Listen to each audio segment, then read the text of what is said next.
से हमारी बातचीत नहीं हो पाई थी, लेकिन किसी कारण से और आज लेकिन सुशील केडिया जी जुड़े हैं तो उनसे समझते हैं कि इस समय मार्केट में क्या होने के साइंस हैं। Sushil ji good morning. Good morning. कल मैं भी नहीं था और आपको थोड़ा सा मिस किया हमने। मार्केट में आज अच्छी तेज़ी है, करीब करीब 130 पॉइंट की निफ्टी में।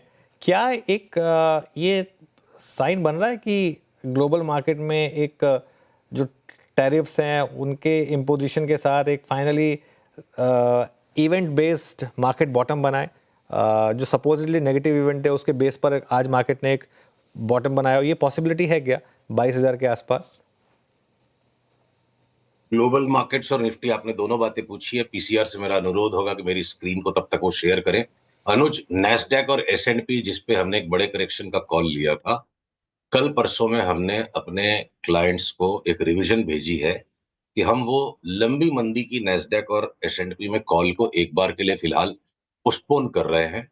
संभव है, काफी हद यहाँ संभव है कि नैस्डैक और एसएनपी जिसपे हम ज्यादा बेरिश थे वो भी एक पिड करेक्शन दे के खाली रह गए हों और 15% तक का उछाल नैस्डैक और एसएनपी में भी अब यहां से बनना संभव है, जिसकी कंफर्मेशन शायद आज रात को या कल तक होगी। देखिए वो चार्ट आ गई मेरे स्क्रीन पे, तो जो डाउन ट्रेंड लाइन है ना, हरी वाली लाइन, देखिए ये जब क्रॉसओवर हमें दे देगी, ये आज और भी ऊपर चला गया अगर नैस्डैक यहां से, नैस्डैक में एक बार 23,000 का कॉल ट्रिगर हो सकता है।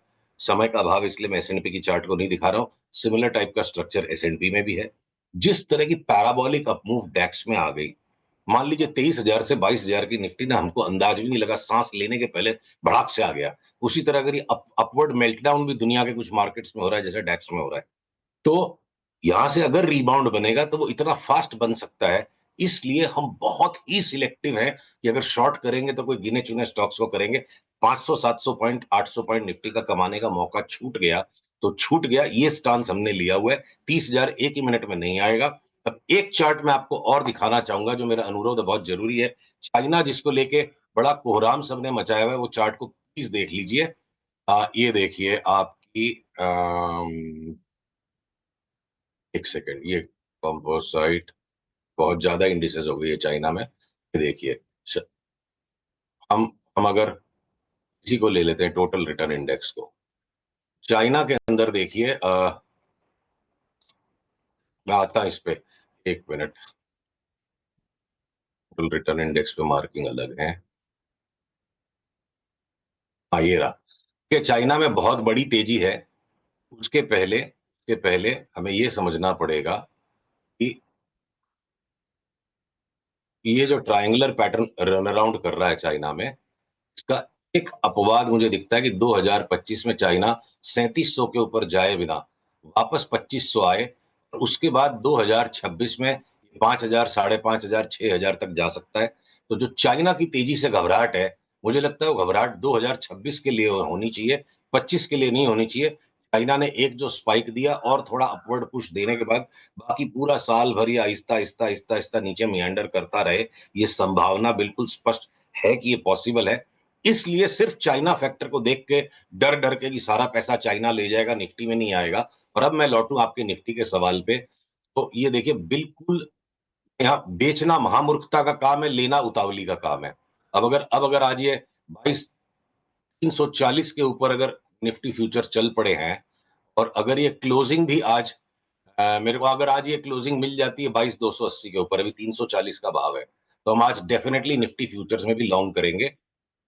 इंडिविजुअल स्टॉक फ्यूचर्स में जिनमें लॉन्ग हो रही है, अगर 22,280 की क्लोजिंग स्टॉप लॉस के साथ ओवरनाइट कैरी करना है कि नहीं पोजीशन, ये 22,280 के ऊपर अगर मुझे क्लोज देता है तो मैं इसको लॉन्ग को लेके डेफिनेटली चलूंगा। अगर ये कोई कारण से मेरी लॉन्ग आज कट भी जाती है, कल 22,220 के नीचे जब तक नहीं जाएगा तो हम वापस इसको लॉन्ग लेने की कोशिश करेंगे। बैंक निफ्टी की चार्ट और ज्यादा स्पष्ट है। डाउनवर्ड जो रेजिस्टेंस लाइन आज उसका क्लियर कट क्रॉसओवर हो गया। I think initial jump upwards में पहले 1,000 पॉइंट निफ्टी के बैंक्स ही लीड करेंगे, और उसके बाद अलग अलग सेक्टर्स की रोटेशन आएगी। बैंक्स बैंक्स लीड करेंगे आपने कहा, लेकिन सिंस आपने नैस्डैक में 15% रैली की बात की, आज क्या आईटी में एक फ्रेश रैली की शुरुआत माने, या फिर क्योंकि सबसे ज़्यादा बीट एंड डाउन स्पेस थी, आज निफ्टी आईटी देखिए आप लीड कर रहा है क्लियरली, और सारे आईटी के जो बीट एंड डाउन स्टॉक्स हैं उनमें एक अच्छा मोमेंटम आ रहा है, तो इसको किस तरीके से मानेंगे आप? देखिए आईटी भी एक्सट्रीम ओवरसोल्ड है और एक्सट्रीम ओवरसोल्ड से ये रिबाउंड दे देगा, इसमें कोई डाउट नहीं है। सभी चीज रिबाउंड दे देती जब एक साथ बाजार चलता है।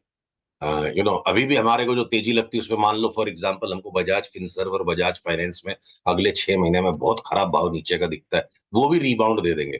और अनुज अगर सीएनएक्स आईटी की चार्ट को मैं देखूं, मेरे को एक रिबाउंड सही दिखती है। 36,000 के लेवल से अगर ये बढ़ के 41,100 तक भी हो जाए, 31,000 हो जाए, और उसके बाद फिर लुढ़क जाए तो बड़ी बात नहीं है। हाँ, ट्रेडर्स के लिए अब यहाँ कोई आईटी के भी स्टॉक्स में शॉर्ट रहने का मतलब नहीं बनता है, घूम चुका है बाजार यहाँ से। और एक बार इसमें 2,500 3,000 पॉइंट तक की रैली संभव दिखती है। उससे ज्यादा का विजन मैं अपनी चार्ट्स पे अभी ले नहीं पा रहा हूँ। सिंस आईटी अभी बैंक भी निफ्टी मुझे लगता है अंडर परफॉर्मर सेक्टर होगा, जो बाकी बाजार के साथ रिबाउंड देगा, पर बड़े आउट परफॉर्मेंस दूसरे सेक्टर्स में है। बैंक निफ्टी की बात करते हैं, सिंस आपने एक सिर्फ एक कर्सरी तौर पर कहा कि जो अगली निफ्टी की पहली 1,000 पॉइंट की रैली है उसको बैंक निफ्टी लीड करेगा। तो अगर निफ्टी में 1,000 पॉइंट की रैली हुई तो बैंक निफ्टी कहाँ तक जाएगा फिर? बैंक निफ्टी देखिए सीधी सीधी बात है, 2,500 पॉइंट तो बैंक निफ्टी का धर्म बनता है बढ़ना। और मैं आपको लेवल दे दूं, बैंक निफ्टी के फ्यूचर्स पे चलते हैं हम। एक मिनट। हाँ, देखिए फ्यूचर्स आ गए स्क्रीन पे मेरे। बैंक निफ्टी फ्यूचर्स के अंदर में इवेंचुअली देखिए अनुज, तक ये 27,000 की निफ्टी आएगी जो आपका कॉल था। 26,000 पे हम सारे अटक गए कि 27,000 आ जाएगा, ठीक है, हम लोग चार्ट के हिसाब से बेच गए थे कि वापस जो 27,000 की निफ्टी आते आते 56,000 की बैंक निफ्टी हो जाएगी। और फिलहाल के लिए अगर ये ब्रेकआउट दे देता है, इसका अगला रेजिस्टेंस 50,000 है और उसके बाद वाला रेजिस्टेंस 50,600, अगला रेजिस्टेंस उसके बाद 52,400, उसके बाद 56,000। हम ये 3 लेवल्स पे से काम कर रहे हैं, बीच बीच में अपने स्टॉप लॉसेस को संभालना पड़ेगा। स्टॉप लॉस लगेंगे भी तो हम शॉर्ट नहीं करेंगे, वापस से री एंट्री करेंगे लॉन्ग में। Okay, stock specific Sushil ji, यहाँ पर क्या क्या है आपके पिटारे में आज? कहाँ कहाँ पर आपको बाय या सेल आइडियाज दिख रहे हैं? जैसा कि अपनी बात हुई, इवन अगर आईटी के स्टॉक्स भी बड़ा रिबाउंड दे जाएंगे, 8-9% अगर इंडेक्स बढ़ जाएगी तो लार्ज वाले स्टॉक्स 12-13% बढ़ सकते हैं।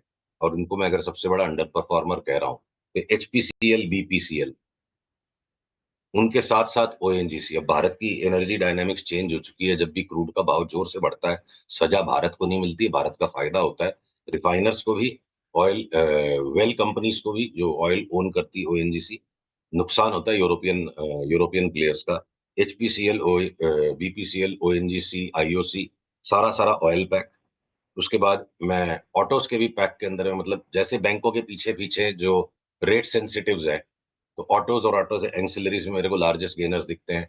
भले ही रियल एस्टेट का मार्केट विचित्र सा हो रखा है, बॉम्बे में भाड़े खाली बढ़ते जा रहे हैं, आउटराइट का भाव लास्ट 6 महीने से दबा हुआ है, बल्कि सॉफ्ट एंड ही हो रहा है। सारी की सारी रियल एस्टेट कंपनीज मेरे को लगता है डबल से 2.5 हो जाए। और अब इतनी ज्यादा करेक्शन डीपली हो चुकी है कि लॉन्ग रन में अगर हम सन फार्मा और डॉक्टर रेड्डीज में कोई मेगा रिटर्न्स नहीं देख रहे हैं, या हिंदुस्तान लीवर ने लास्ट 5 साल में रिटर्न नहीं दी, तो ये हिंदुस्तान लीवर भी यहाँ से 40-50% उछल जाएगा। और सन फार्मा और डॉक्टर रेड्डी जैसे स्टॉक्स भी 25% बढ़ सकते हैं। तो आईटी लास्ट चॉइस है। उसके अलावा अब तो पूरा बाजार ही इतना करेक्टेड हो चुका है कि अनुस टाइम टू टाइम हर एक चीज पे बाई आएंगे। इंडसइंड बैंक की चार्ट में अगर लॉन्ग टर्म नरमी दिखती है, तो लॉन्ग टर्म नरमी में भी ये 25% बढ़ जाए और स्टेट बैंक ऑफ इंडिया भी साथ साथ 25 बढ़े, और 25% बढ़ने के बाद स्टेट बैंक ऑफ इंडिया में कॉल आ जाए कि और 20% बढ़ेगा, तो टुकड़े टुकड़े में बाजार को देखना पड़ेगा। एक बार यहां से बाजार को घूम करके ऊपर का रुख पकड़ने देते हैं, अपट्रेंड को इन प्लेस आने देते हैं, और उसके बाद नेक्स्ट सप्ताह थोड़ा और डिटेल में दिमाग लगाएंगे कि किस चीज में बेहतरीन मूवमेंट नजर आ रही है। ओके। अच्छा सुशील जी, ये 2-3 स्टॉक्स जिन्होंने इस पूरे कोलैप्स होते हुए बाजार में अपनी स्ट्रेंथ को बहुत अच्छी तरीके से कायम रखा था, उसमें थी कुछ NBFCs, Bajaj finance, Bajaj Finserv, Chola. यहाँ पे आपका टेक क्या है इस वक्त?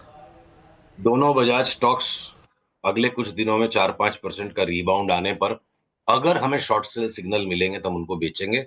इनमें अभी बहुत गहरा करेक्शन बाकी है, जो करेक्शन में इन्होंने हिस्सा ही नहीं लिया। मतलब बजाज अगर लोन देने का बिजनेस कर रहा है तो उसमें कोई खास बात हो गई ऐसा नहीं है, ठीक है। इंडेक्स के डाउनसाइड को दोनों ने डैम्पेन किया था, स्टैटिस्टिकल ट्रेड है। 2-4 दिन की निफ्टी की रैली में अगर इन दोनों को थोड़ी सी रिबाउंड रिलीफ मिलती है तो हम उसके बाद शॉर्ट सेलिंग के लिए वेट करेंगे। और श्रीराम फाइनेंस में थोड़ी सी जगह है अभी और ऊपर, बहुत स्मूथ मूवमेंट नहीं है।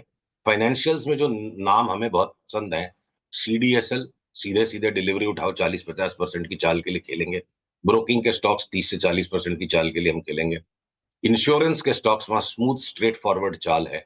एनबीएफसीज में माजरा थोड़ा सा मिक्स्ड अप है।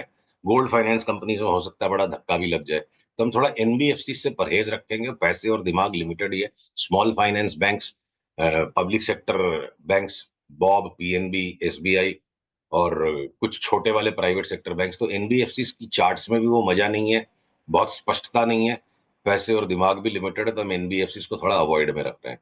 और मौके पे हम टाइम टू टाइम हेजिंग के लिए या डाउनसाइड कैप्चर करने के लिए जो आया ही नहीं है, हम बजाज ट्विंस को शॉर्ट सेल कैटेगरी में रखेंगे, लॉन्ग पार्टिसिपेशन नहीं करेंगे। ओके, ठीक है, चलिए अब यहाँ पे हो गई बात B2 की। अच्छा, एक चीज़ और देखिएगा सुशील जी, सिंस आप ग्लोबल मार्केट्स के सेटअप को, चाइनीज़ मार्केट को थोड़ा सा यहाँ पे एक्सप्लेन भी कर रहे थे, ये निफ्टी मेटल इंडेक्स जो है वो करीब करीब 8494 पे, और बीते मेरे ख्याल से मिड जैन से लेकर 3-4 बार इसने इसी जोन को टेस्ट किया। एक दो स्टॉक्स मेटल से बहुत अच्छा कर रहे थे, फॉर इंस्टेंस हिंडाल्को। मेटल में क्या कर रहे हैं आप इस वक्त? मेटल में हम बहुत बड़ी तेजी का इंतजार कर रहे हैं। देखो, अगर आपने निफ्टी मेटल इंडेक्स का ही नाम लिया है, तो पीसीआर अगर ये चार्ट दिखा पाता है तो मैं आपको चार्ट के सहारे दिखाऊं। हम इसको न्यू हाई में भी जाता हुआ देखेंगे और सिग्निफिकेंटली हायर हाई बनेगा इस पे। मेटल्स में अब एक साथ सारे स्टॉक्स के पार्टिसिपेट करने का टाइम आ जाएगा।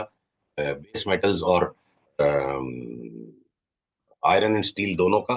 मुझे संयम रखने वाले के लिए लास्ट क्वार्टर ऑफ 2025 तक में अगर 8,500 वाली निफ्टी मेटल इंडेक्स 11,500 हो जाती तो कोई बड़ी बात नहीं लगती। ये हमारा एक्सपेक्टेड पाथ ऑफ मूवमेंट है, ब्रेकआउट अभी तक आया नहीं है। जिंदल स्टेनलेस, जेएसडब्ल्यू एनर्जी, ये हमारी स्टील में टॉप पिक्स होंगी अपार्ट फ्रॉम सेल। सेल हमें लगता है 3 बैगर हो जाएगा, एनएमडीसी स्टील 3 बैगर हो जाएगा। मैं देखिए, एक चीज बहुत जरूरी है, हम जो टेक्निकल बेसिस पर काम करते हैं और बहुत सारी रिटेल पब्लिक अगर ये सोचती है कि हमने इनको लेके ही हम बैठ गए, ये हमारी तैयारी की जब बाई आएगा तब हम लेंगे। तो लोगों से अनुरोध है, जब प्रॉपर बाई सिग्नल आएगा और हम उसका अपडेट करेंगे तब लेना है। लेने की तैयारी और सौदा करके बैठ गए अलग बात है। तो चूंकि वहां पे इतनी बड़ी अपसाइड मूव हमें दिखती है, इसलिए हमने लास्ट के 700-800 पॉइंट में शॉर्ट पार्टिसिपेशन नहीं किया है। तो ये भी ओके, चलिए। सिग्नल्स को देखने के बाद इनको लिया जाएगा। सारे स्टील के स्टॉक्स, तो छोटे वाले फेवरेट, छोटे वाले एल्यूमिनियम के स्टॉक, आपके सांडूर मैंगनीज हो गया या एमओआईएल हो गया, ये मैंगनीज वाले स्टॉक्स मेरे को लगता है मेटल्स के स्टॉक में मतलब अंधाधुंध पैसा बनेगा 2025 में। ओके, चलिए आखिरी सवाल, कोई रॉकेट कॉल है इस समय कोई स्टॉक्स पर, क्योंकि इतने बीटन डाउन स्टॉक्स हैं? एक अनुरोध है अनुज, इतने सारे रॉकेट्स हम आपके साथ शेयर करेंगे अगले 2 से 3 महीने में। उनको पहले सुरसुरी होके थोड़ी सी ना, रॉकेट के पीछे जो उसकी रस्सी लगी होती है उसको थोड़ा सुलगने दीजिए, अप ट्रेंड को आने दीजिए। तो पहले से मैं उसको प्रीएम्प्ट करने में ना, कुछ लोगों को चोट लग जाने से फिर वो दुख मिलता है लोगों को, तो मैं थोड़ा परहेज रखना चाहूंगा। एक बार पक्का रिवर्सल आने दो, क्या पता नेक्स्ट वीक से उसके बाद वाले वीक से हर वीक 2-2, 3-3 रॉकेट्स पे डिस्कशन शुरू हो। इतना दब गया है बाजार, सब कुछ इतना पिट चुका है, एकदम से एक नई फ्रेश मूव जब आएगी उसके बाद शुरू को होने दीजिए। अगले मंगलवार से हम हो सकता है रॉकेट पे रॉकेट ही बात करेंगे। आज परहेज रखना चाहूंगा रॉकेट चलिए से। अगले मंगलवार से फिर उसकी शुरुआत करेंगे। सुशील जी, बहुत बहुत शुक्रिया आज हमारे साथ जुड़ने के लिए और इन सब टॉपिक्स पर बात करने के लिए। क्विकली चलते हैं